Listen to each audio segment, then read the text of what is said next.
I'm out here seeing things back in Berlin on Invalidenstraße, which is a pretty long road that runs west to east. And there's a few cemeteries on the street, both of which I've never really gone into. This is one over near Poppelplatz, which, there's Poppelplatz, there's Poppelallee. Poppelallee is a pretty great street. And Poppelplatz is a pretty cool area. It's very close to Rosenthaler Tor. There used to be a gate. There used to be medieval walls around Berlin. People talk about the Berlin Wall. They think of the one built in the 60s. But in fact, there was a medieval wall around the city, like most European cities. And it had gates. So you probably know Brandenburg Gate. That's the main one that's still standing, more or less. Obviously renovated. That's quite a statue. Cute blackbird running around here. I wonder if I'll capture him. Nope, he's flying off. So Rosenthaler is another gate, but there's no gate there anymore. It's just a popular junction with a lot of restaurants and Spätis, which are Spatkofs, or places to hang out, convenience stores. That's my favorite place in Berlin, are the Spätis, because you can get a snack there or a beer. That's what I do. Walk around for 4 hours and then go get a beer at the Späti for $2. And they usually have tables set up that you can hang out in. So in any case, Poppelplatz is pretty close to Rosenthaler. And Poppelallee is a big street that runs parallel to Schönhauser Allee, which is another great street with a lot of action. So that's all just an aside. We're in this particular cemetery, which can't remember the name exactly. It's Sophien something related to, look at the flowers here, something related to some royalty. There's a lot of Sophie stuff, or I guess I got to start looking into that. I'm not sure who she is, but there's like a Sophiengemeinde, which is a church, and some Habsburg, I really don't know. But in any case, it's an overcast day as usual here in Berlin. Although it has that reputation of being overcast, but look at this squirrel. I thought he was a statue. How cute. It has a reputation of being a gray city, but that's more in the winter. Little red squirrel. I don't know what kind of action we're going to get out of him. I don't want to bother him, but he's as cute as can be. Hey, red squirrel. He's watching me now. I find it always helps if I'm talking, because then they think I'm not trying to sneak up on them. So anyway, it tends to be, that's right. It tends to be grayer in the winter. A lot of rain in the winter. It's quite blue, quite nice in the summer. He's a cutie, hopping around these stones. He's got really fine hairs on top of his ear. His ears, you can barely see them, but a little contrast. They're like little antennae. That's quite a squirrel. Anyway, I do get distracted by squirrels. On animals in general. But anyway, Berlin is quite sunny in the summertime, but we're in a little bit of a stretch of cloudiness here. But it's not raining today as far as I know, so it actually keeps things a bit cooler. So there's a couple of cemeteries here on this street, and I'll go to the second one, hopefully in the same video. I don't know how long I'm going to take in here. It's a long cemetery, but it's only going to take me 5 minutes to walk to the end, and it doesn't seem very wide. And so far, I'm seeing mostly newer graves. And there's not many people of note in here. They had a list of about 10 people, none of whom I recognize. So I'm sure Germans, Berliners might know some of these folks. The only one that seemed kind of interesting to me, only because I don't know these people, is Bach's uncle is here somewhere. And I doubt we'll find him anyway, but you never know. Some interesting newer stones anyway. Uwe Benitez Ponce, born in 62, died in 2020, not very old. Looks like a nice guy. But interesting stone with the kind of thistly flowers. I'm not sure what those are. And Ursula Zeitel Burkowski, maiden name Burkowski, died in 2019. Born in 51, so, didn't quite make it to 70, not terribly old. But an interesting stone for a modern era. And, that's the thing. So there doesn't have to be people of note in these cemeteries for them to be interesting, at least not to Americans, I think, because everything's just a little different, so that's interesting enough in and of itself. I don't see stones like this in the States at all, old or new. Sebastian Clausert. That's quite a bold choice there with that sun. Again, I saw that stone with a hole in it a couple of visits ago, and that kind of mimics it. Some nice flowers here.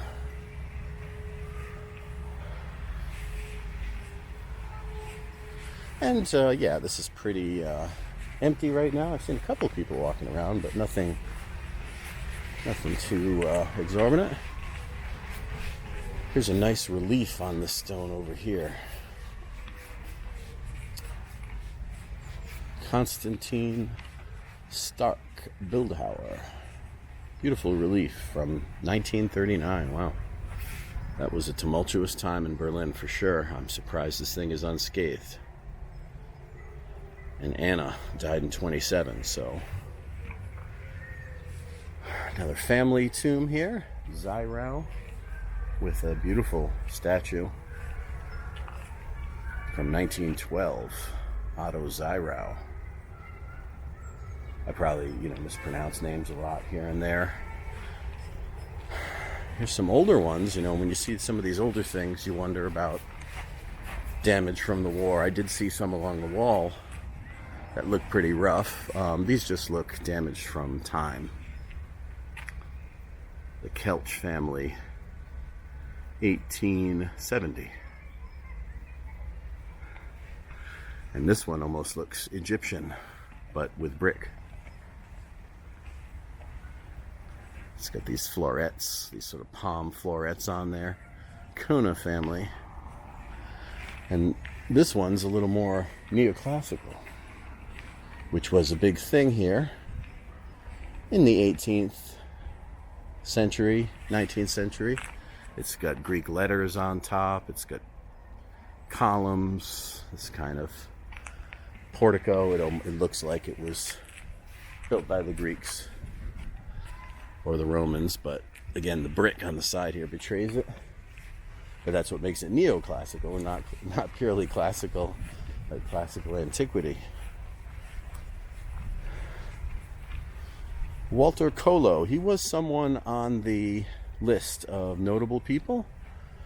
Operettenkomponist, so composer of opera, I believe.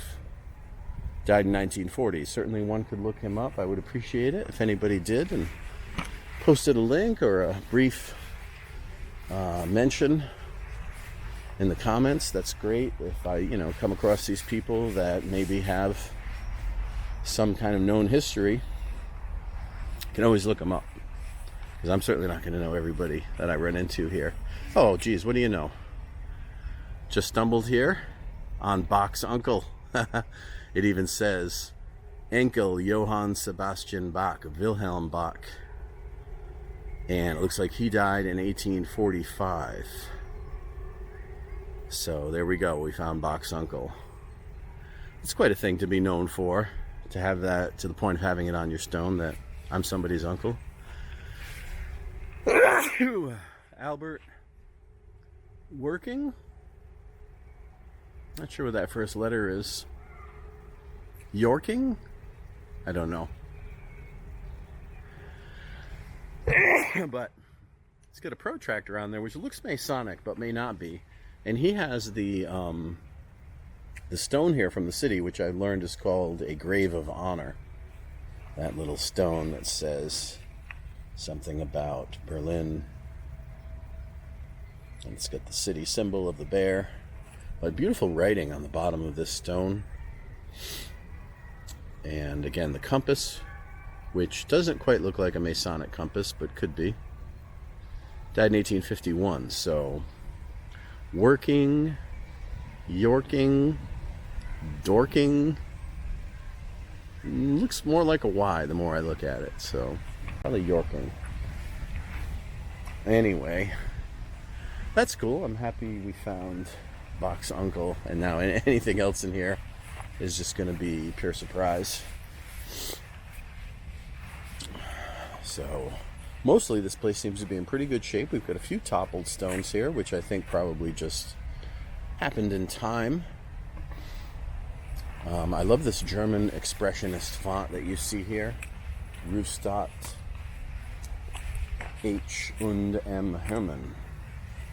This kind of 1930s, 20s, 1910s and 20s, I should say more, expressionist font. So yeah, most damage around here is going to be from time or war. War damage is usually really obvious. But there was news today of some vandalism in a cemetery in Zehlendorf, which is a suburb of Berlin, neighborhood of Berlin, in the eastern part, an old East Berlin neighborhood. And it's because, you know, I'm riding the subway, and they've got constant news on the subway, just kind of running. And I love the way this is kind of crumbling here. It mentioned that 83 graves were vandalized in Zehlendorf yesterday, or the day before, probably yesterday. But it could have been any time in the last week. Sometimes those news things are a little slow on the subway. Hans Einwald. So this is a World War I German grave, which is interesting. So you see the Iron Cross. So when you think of World War I in Germany, this is like the era of biplanes. This is the first real war from the air. In France, of course, they had all of the trench warfare, but the biplanes were flying in World War I, and of course the famous German flyer is Richthofen, who I believe we will see in the next cemetery. But Hans Einwald, who died in 1916, looks like he died in the war. It says something about Ruhe in Frieden. So I don't know what that translates to. You could look it up, but I would guess something about living in freedom. I'm not sure what Ruhe is. Rule in freedom? I have no idea. I'm totally guessing. Got a guy here taking pictures too. I think he's just going for the look of certain stones. He's got a project going on, I don't know. But here's an interesting stone here, a little statue. Family.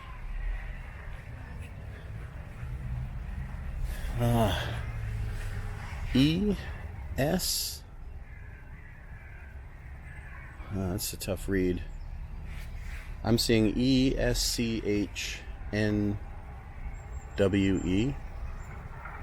N-D-E. Eschende. Hard to say. And it's missing its arms.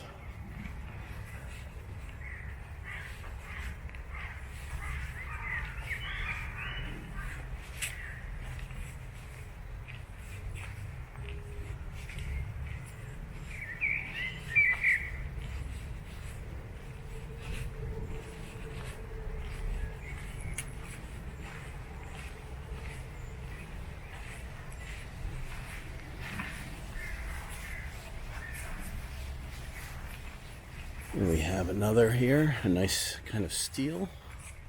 I love the setting here in between these trees.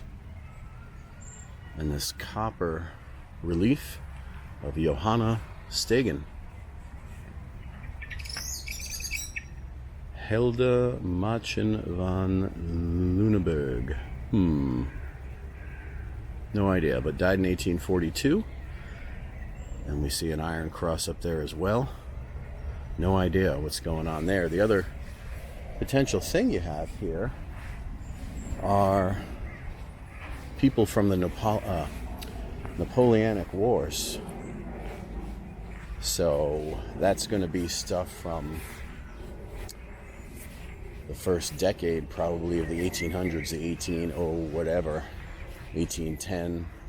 I'd have to look up when Napoleon was here. These are looking newer over here.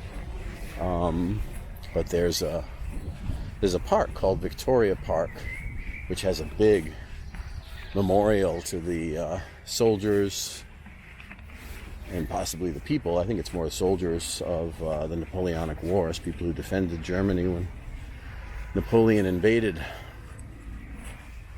So obviously that was a big thing, and people overlook that in the history, how important that was in informing whatever came next in the 19th century and then ultimately in the 20th. Great looking stone here. Georg, or George Soucho, Soucho. Great patina on there. Awesome beard. Looks like he died in 1889, 1836 to 1889. Something to do with Sophie, again, with the namesake of this church, Sophiengemeinde.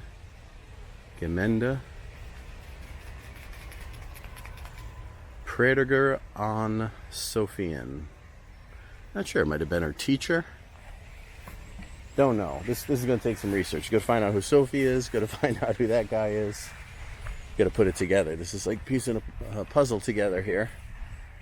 So, but mostly I've not seen too many graves from the Napoleonic Wars. I'm not sure. I'm going to have to look that up to see where those people are. There's got to be a cemetery that contains most of them. Maybe it's the next one we're going to. I don't know. I haven't been to it. But I think we did a nice round here. Again, nice patina here on these rusted family plots.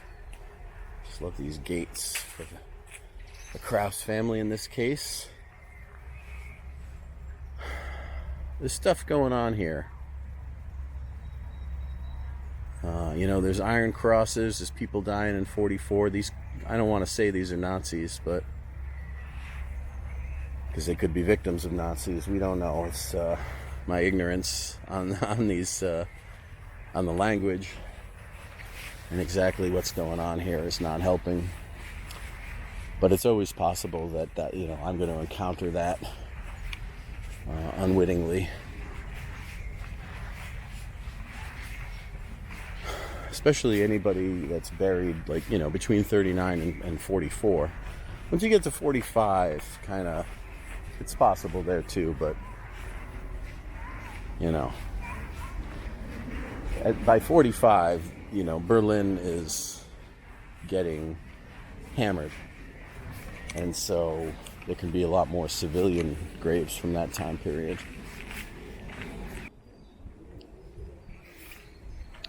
So I'm over here at the Invalidenfriedhof. There's a lot of hospitals and science buildings around here. That's what Invaliden is. It's like an old hospital street, like we have in the U.S., like the old state hospitals. But there's also Charité Hospital, which maybe because of the Netflix series. That's also just to my south, to my left. And you've also got the Bayer, pronounce it Bayer here. We say Bayer, like Bayer aspirin. That whole complex is over here as well. So, a lot going on there. And this looks like a pretty small cemetery. I'm seeing a really cool kind of war memorial looking thing here. We'll be able to figure this out, I'm not sure, but this is looking pretty cool here. Let's see what's going on. Oh, hard to read. Oh, something about King's Army and Commanders and Invalidenhouse. Kurth Gottlieb, Heinrich von Arnim, 1736, died 1800. So this might be some of the Napoleonic stuff I was talking about looking for. The way that kind of Roman helmet up there with the feathers, shield, Rüstat der Königlich Preußischen Obersten und Kommandanten des Invalidenhauses, Michael Ludwig von Dietzelski. Interesting. Let's take a look at that relief there.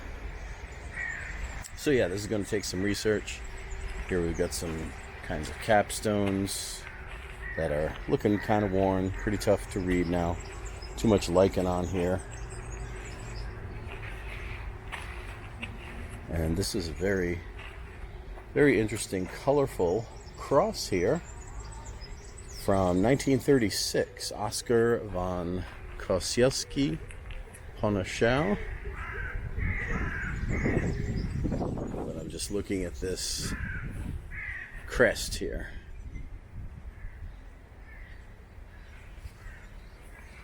Now here's a different one.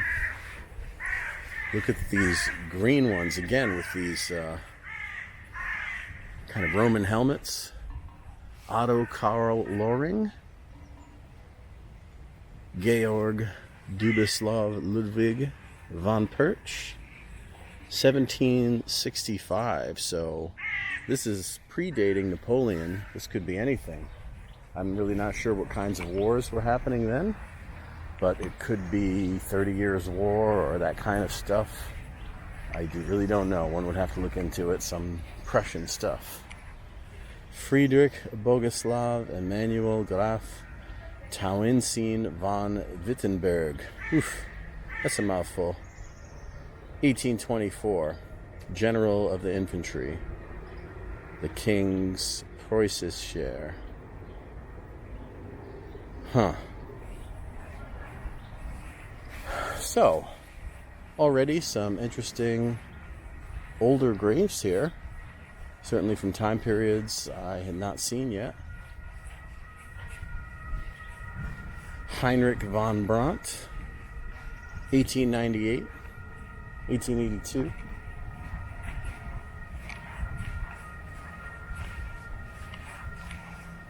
Well, there's quite a variety in here. It's a small cemetery, but good variety already in a short time. And I'm seeing a lot more. What do we have here in the center? Gustav Friedrich von Keffel, 1827, General Lieutenant. Again, Invalidenhouses.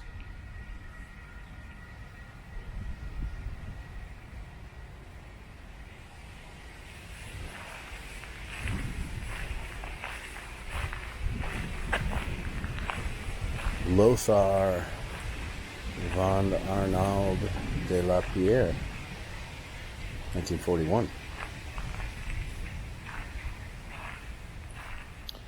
Werner Freyer von Fitch, 1939.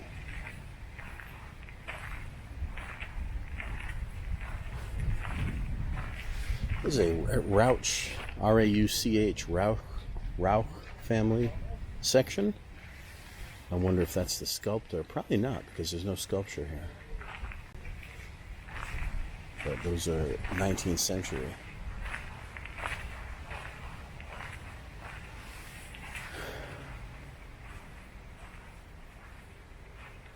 There's a Boyan family crypt in front of me. I'm not sure how we get in there. That's pretty fenced off. This is interesting. Obergraber Vorwärts. General Oberst Hans von Siecht, 1936.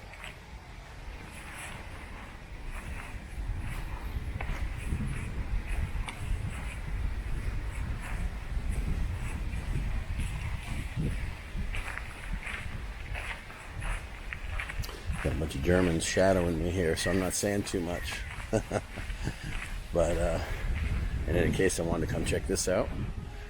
Julius Nolte, 1908. What a beauty. Holy cow.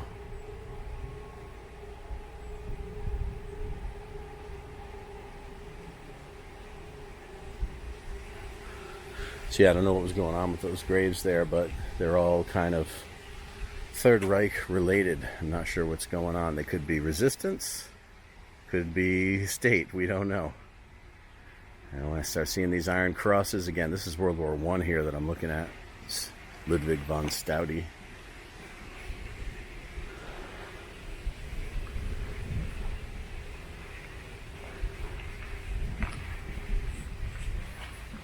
I'm going to backtrack a bit and let these German folks do their thing. And there's stuff over here I want to see anyway.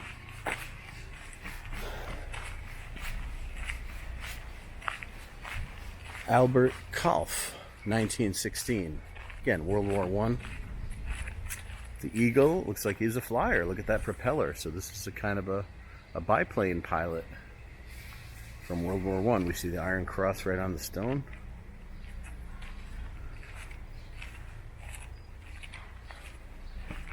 Eduard Schomberg, who died in 1909.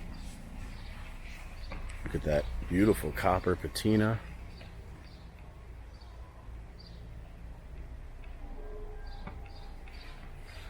Oberkriegsgerichtshof. Something to do with war. Krieg is war.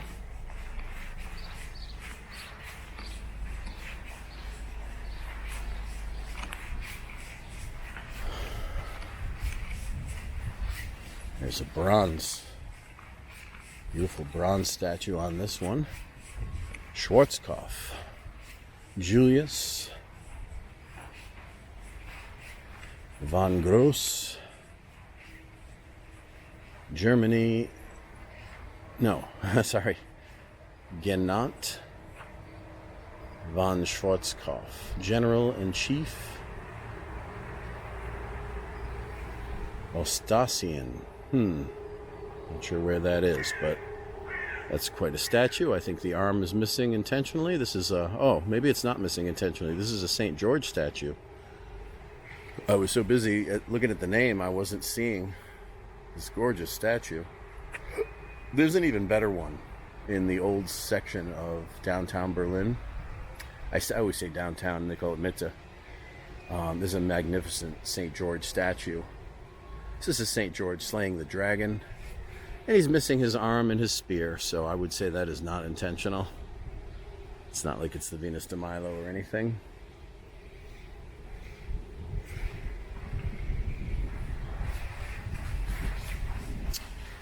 Okay, let's see what we can see. These folks are hanging around the family crypt. I'm going to go around them while they're doing that, and then I'll get in there.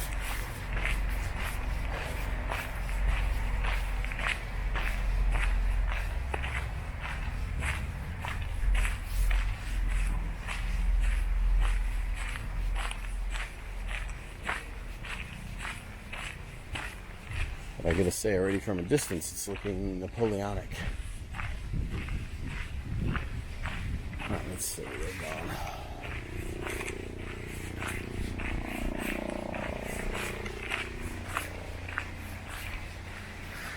So check this stuff out.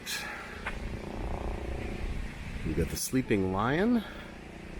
We've got iron crosses. We've got these kind of romantic, Roman-looking reliefs. Something about a general. Let's see here. Gerhard Johann. Sorry about that. It's going a little fast. I want you to be able to see that. Johann David von Scharnhorst, 1826.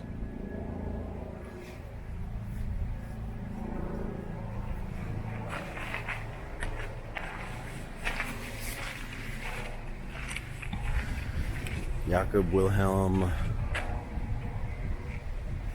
Tough read. A little closer. Witzleben, another general.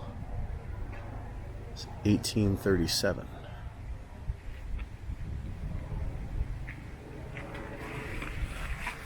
Ludwig Freiherr von Falkenhausen, another general, 1936. Not looking too good here. These are looking like Third Reich generals. This one's older here, 1845. So this is quite a mix. Family von Hartz.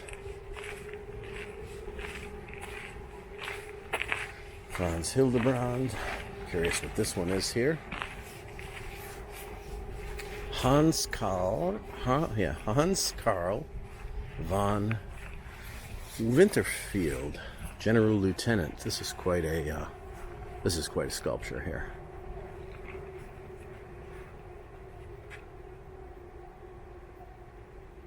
And then this up top, beautiful Romanesque, neoclassical kind of thing.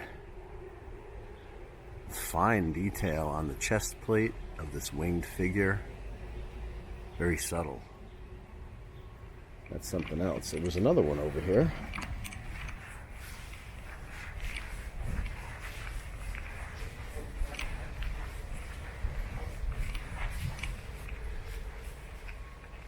Witzleben, 1859, another general lieutenant. This is quite a military cemetery here. But I was also just looking at these statues. So here now we are on the other side of that lion. And these beautiful reliefs from 1813. So I'm thinking this is Napoleonic stuff here. And you've got these winged figures that look very much like the statue. I always forget the name of the street. It's like July 17th, or I always forget. It's a street named on it after a date, where it has a golden statue like this figure, sort of very well known in the city. And then this thing is kind of Napoleonic looking to me as well, in the sense that it looks like the memorials on top of what do you call it there? Victoria Park. Similar kind of ironwork or bronze or whatever was going on there. Looks like there's a whole separate section back here. Let's see what we got. It's possible too that these lieutenant generals that I'm seeing who happened to die in the 30s and 40s may have just been World War I guys. It almost seems more likely to me.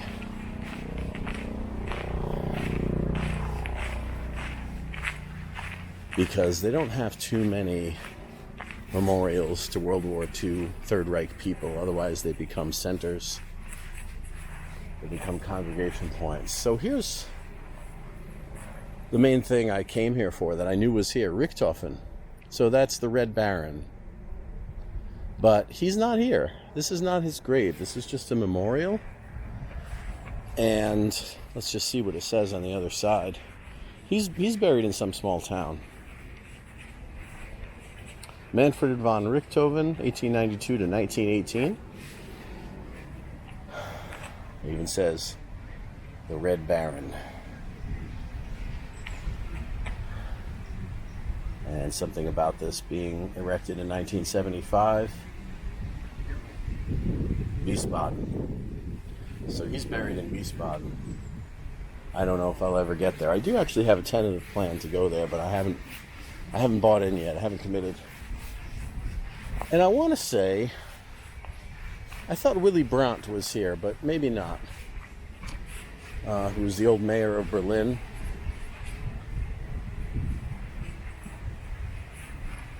Otherwise, not too much on this end. And I've emptied out. Yeah, the old mayor of Berlin who, the new airport is named after him. And he did quite a reconciliation over World War II towards Poland. That was a very significant event. We have a von Bülow, Karl von Bülow. That's a common name, but that's sort of a well-known name where I'm from because of Klaus von Bülow, who murdered his wife, Sonny. That was like a big celebrity trial that predated OJ. He was like a Newport socialite And I think he's more Dutch, but... So I want to say we've hit the greatest hits here. Let's just check out this thing. General Max Hoffman, 1869 to 1927. This is quite a statue.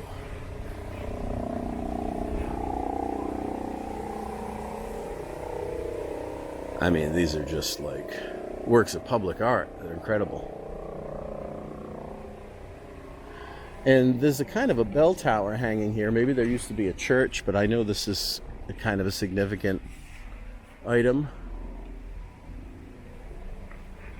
But I don't find it very compelling, to be honest. Let's just check out one of these plaques.